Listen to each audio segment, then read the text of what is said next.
Thank you so much for staying with us. It is still iBrand Daybreak. Now, as the nature of the working world changes, unemployment soars and recruitment processes transition, and of course, security needs to remain intact. Organizations need to be confident about who they are hiring, and verification is the best way to do that. Checks are common in all industries, and most jobs from menial to managerial, whatever the color of the collar, verifying the candidate application has become a major requirement. And of course, to help us better understand this, we have Zita Agunobi, founder at IVerify.ng. Thank you so much for joining us. Thank you very much. Good morning. Good morning. It's my pleasure. So talk to us about all of this verification. What does it entail? Let me start by saying that iVerify.ng is a digital identity onboarding platform that enables businesses, it enables individuals like you and I to have access to verified and proven identity. Sometimes you hear people say they are not able, especially during the COVID, they were not able to get the resources to people simply because they could not verify or prove identity, regardless of the fact that we have digital identity. And we have a database where, of course, you have your NINs and all of that, but still these identities could not be proven. So as a result... what identities? So you, the individual, so you're getting a disbursement, for instance, they just know that you are here, they cannot tie you and verify your record and to be very sure that this particular person with all of these data associated with this person is the same, one and the same. So that's basically what iVerify does. It cuts across different sectors, the banks, the commercial sector, the non-commercial government institutions, the NGOs, to individual private sectors as well. So as many things as you want verified. So how does that work in a country like Nigeria where data is almost non-existent? And so that's I have a legal background. I mean, I'm a lawyer. Okay, I've been a lawyer for about 17 years, and iVerify was actually birthed from my experiences as a lawyer. As a lawyer, I used to journal a lot. So each day when I have cases bordering on identity mix, identity match, data fraud, document fraud, forged documents and all of that, onboarding crisis, I would say to myself, is there no institution around where I could go and verify these informations? I had 257 cases journaled that made me say, you know what? One day I said, I could put something together and provide this solution because the need is there. And then I'm able to, help people mitigate the KYC roadblocks, the KYV, that's the know your vendor, you have the know your business, you have the know your company, know your tenant. Who do you want to deal with? If you want to verify and know who the person is, we are here to help you. So we are built on the merit of one's identity rather than on the strength of one's ability. That's what iVerify represents. So that's quite broad, all-encompassing, must be said. But the question will be, how do you get your data now to be able to, verify the identities? Do you work with the government? Because in recent times, the government has come up with various, initiatives to also ensure that identities are verified from your BVN to NIN and all of that. So the question will be for iVerify or for you, how is that possible, in terms of verifying all of these identities? You said it cuts across commercial, to all other sectors. So how does that work? So it depends on the requester. What are you requesting? What do you want to know? So what has been presented to you as a bank, for instance, you want to give somebody access to loan, access to housing, access to employment. What has been presented to you? What do you want to know about that person? All you need to do is, in partnership with iVerify directly on our platform through APIs, you just log in all of those information. Some of them are like instant.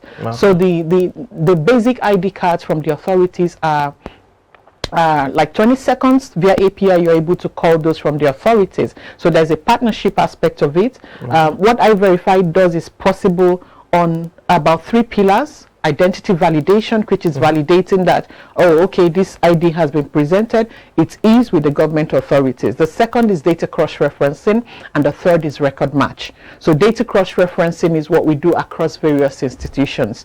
We currently in Ghana, we operate in digital identity access in Ghana, in Kenya, in South Africa, in Uganda, and in Nigeria.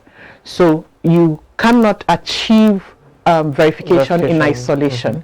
You achieve verification in partnership and collaboration. So I recall recently the Lagos State government was talking about arresting landlords who had tenants who were fraudsters, or internet fraudsters and all of that. This should take care of that, shouldn't it? We've been offering the KYT, so we call that the Know Your Tenant. Yes, we've been offering it for us way back as 3 years ago.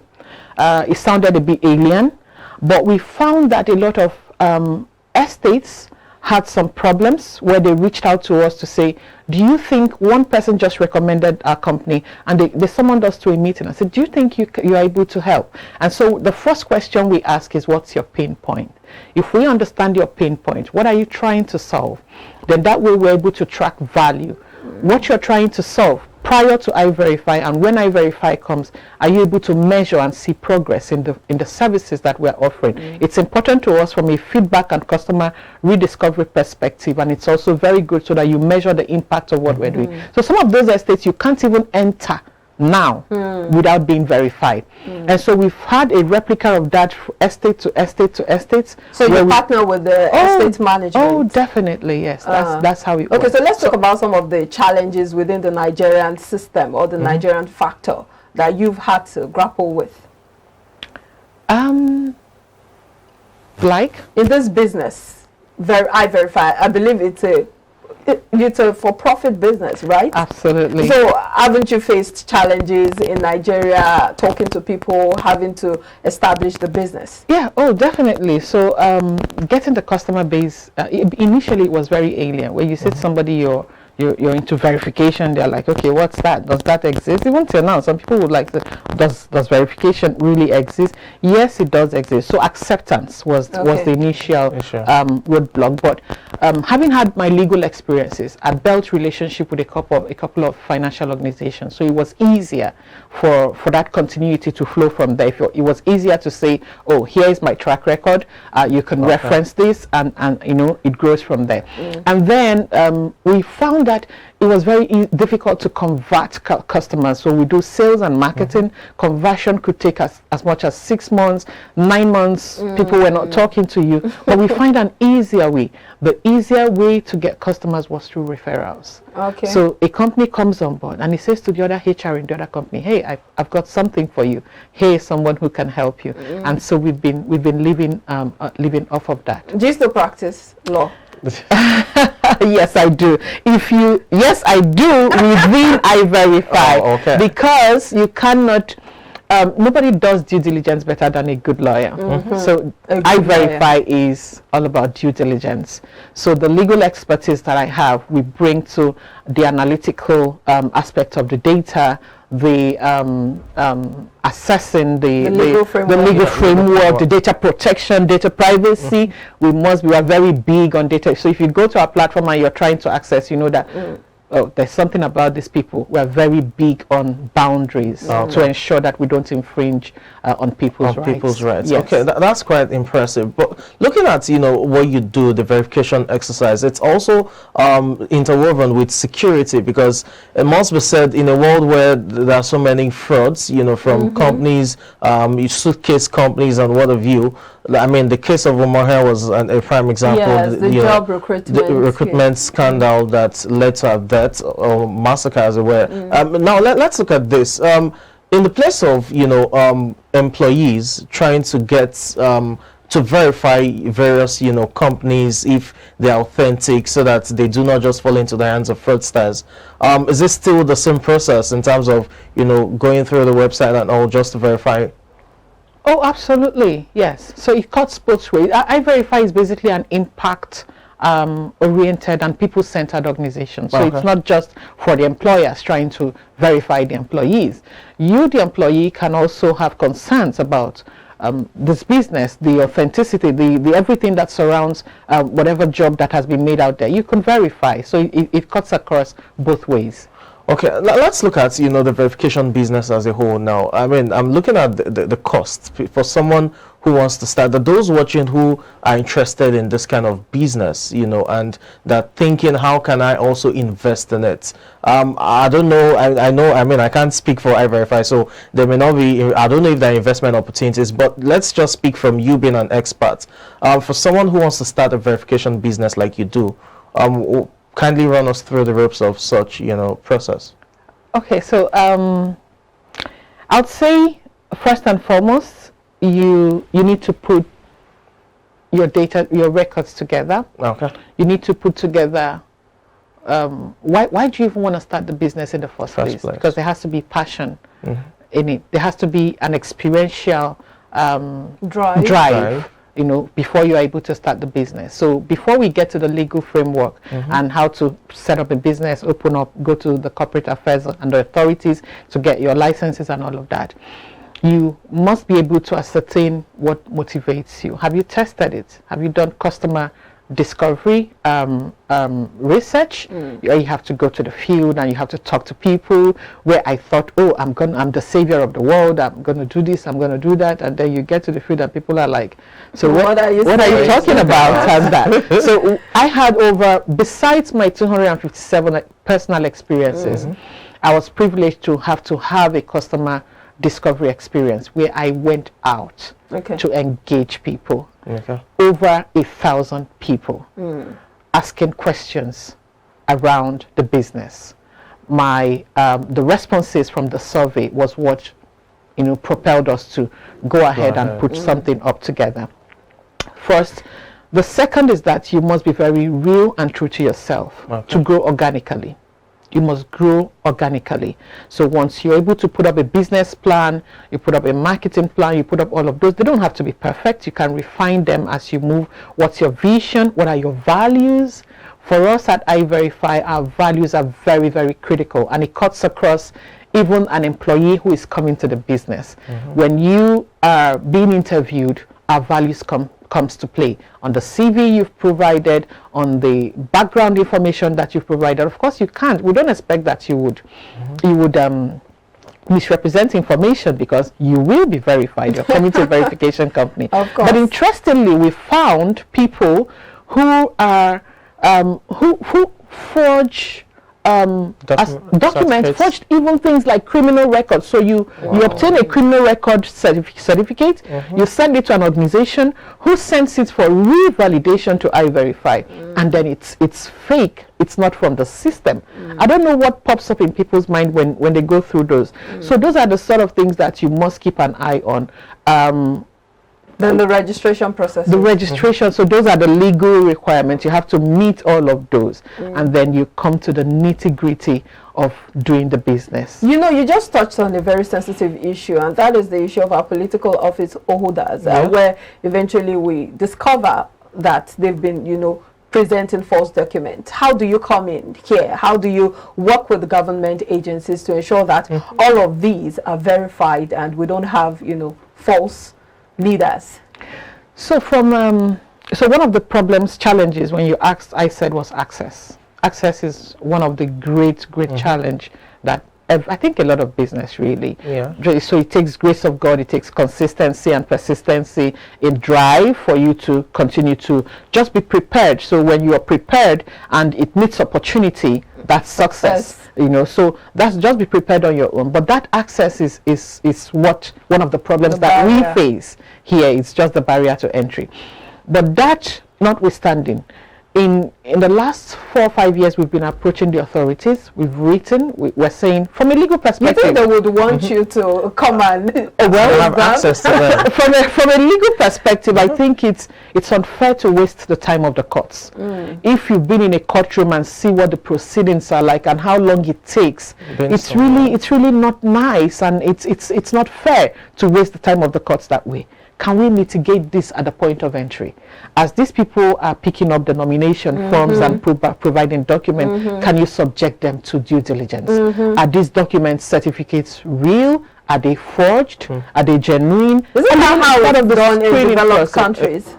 We are within the context of Nigeria. Yeah, so I'm saying that, isn't that how it is done in developed countries? That's what the standard should be. So what exactly, when it comes to access, what are the barriers or the bottlenecks you face? So you continue to approach these organizations and there's no response. There's no reciprocity. So you are engaging them, you are talking, you're writing letters, you're looking for contact, you're going in to see how you would penetrate, and your documents are being seen. Remember, it's civil service, so somebody receives it and they are signed upon, and it's just discarded and put somewhere down there in the file. Perhaps it's not as important as is not priority on their list, but this is priority, and this is how things ought to be. And for this, matter, you don't think if we have a stronger legislation that mandates public office holders, to have their documents, their certifications verified? For instance, we have the Code of Conduct Bureau, which of course checks all of that, but we know that there are still loopholes. Loopholes, again, it's just within the system. But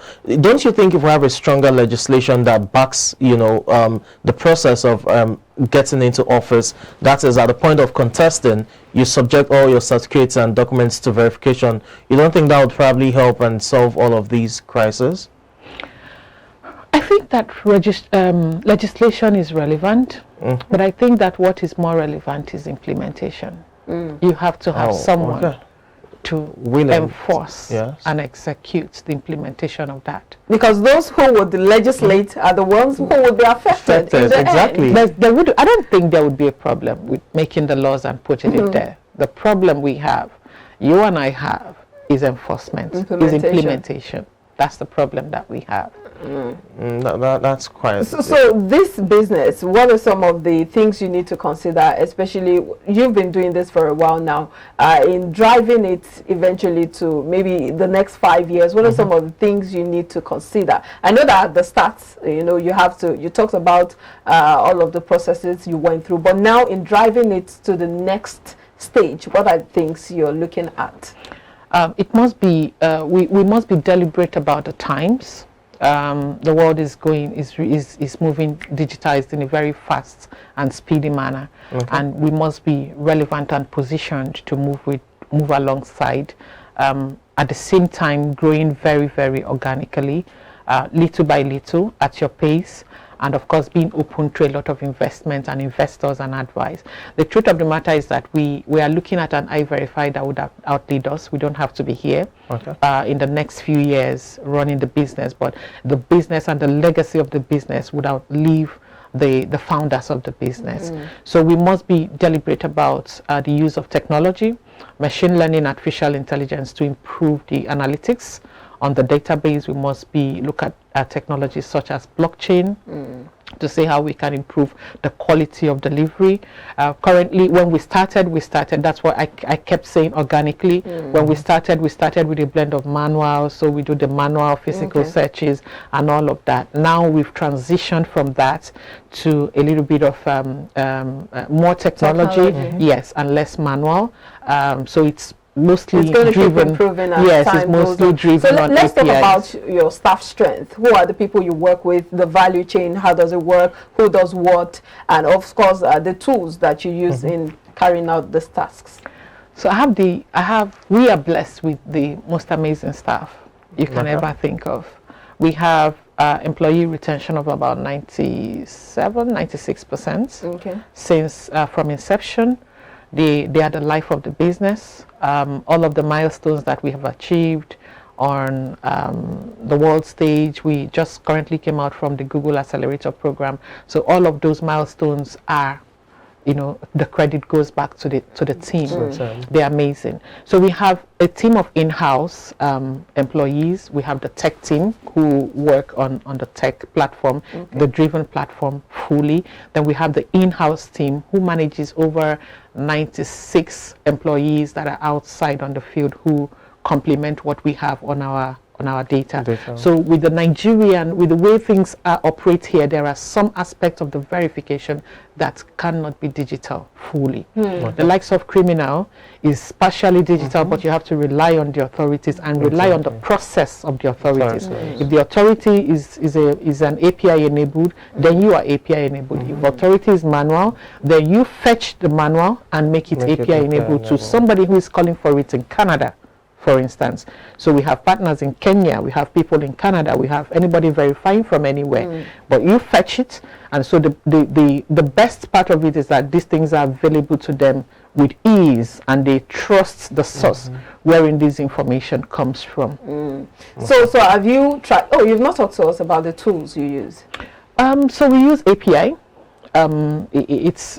So once you register on the platform and you connect as a business, for instance, you have access to your entire team of up to about 20 members access the same data. So you just put in what you have on the platform, and it's available. You click and fetch information real time. So that's basically the platform that we have as a service. We also have another one that is a mobile app. The mobile app for the users is in progress, but the mobile app for the back end is there, because that's what we use to verify the information that has been brought. For instance, the address verification, integrated with the Google geotag, we're able to source information in partnership with Google and all the stakeholders, and we're able to get genuine information.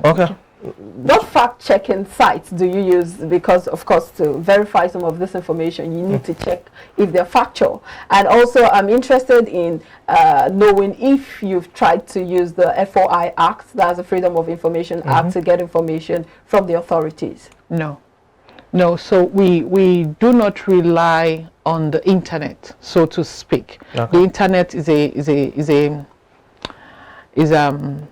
path to what you're getting, but you don't, because we have to present facts as they are. We must rely on the holder of the information, who will provide information in letterhead, who will provide the information as it is domiciled with them to us to make it available. So if that information is not available, I think in the month of August, this month alone, we flagged about 3 forged certificates in the university, one of the foreign universities and 2 other local. So the university, so there's no internet playing around here. You have to rely on the institution who is a partner to provide that information, and it comes to you. You make it available via API. The FOI Act. You've not talked about the FOI Act. Have you ever tried to use Information Bill? No, we don't. Yes. That's probably because you've been stonewalled by the government. So you said on a few occasions. Well, I'm interested in the users. You talked about the mobile app being in progress for users. Yes. For users who want to verify information and all, is that coming at no cost? When I'm talking about getting some information, for example, employees who want to confirm the authenticity of employers and what have you. Is that coming at no cost to them? It comes at a cost. So you must also be a user currently on the web platform. We have a web platform now. It's just what we have on the web that is going to be duplicated on the mobile app as well. So you have to be, first of all, a customer or a user, and you're able to access the same thing. It comes at a minimal cost. Again, depending on what sort of information that you need. So we one of the first cases that we dealt with was somebody who received employment offer from the US, and from when it was an employee trying to verify an employer in the US, and that was in 2019, and all of the details were sent to us. So in those instances, those ones are really pro bono. There wasn't much more to like but the more classified it seems, the information that is being asked is the higher the cost. Pardon me? I'm asking the cost now. Is it like a subscription, maybe yearly, quarterly? No. It's pay as you go. Pay as you go. Yes, it's a pay as you go. Yeah. So he was saying that, is it based on how classified the information is as well? Is that how you price? No, it's not. So there are metrics. There are standard metrics. Address verification, this is what it costs. Digital ID, this is what it costs.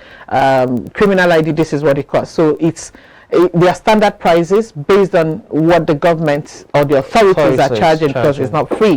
when you source the information, there are statutory fees. So based on what they are charging you, you have those information available. All right, I think that's a fact. That's quite expository. Thank you so much, Zita Agunobi, founder iVerify.ng. Thank you very much. For your time. Thank you. The pleasure is mine. All right, we'll take a break now. When we come back, we'll be delving into the world of sports. Please stay with us.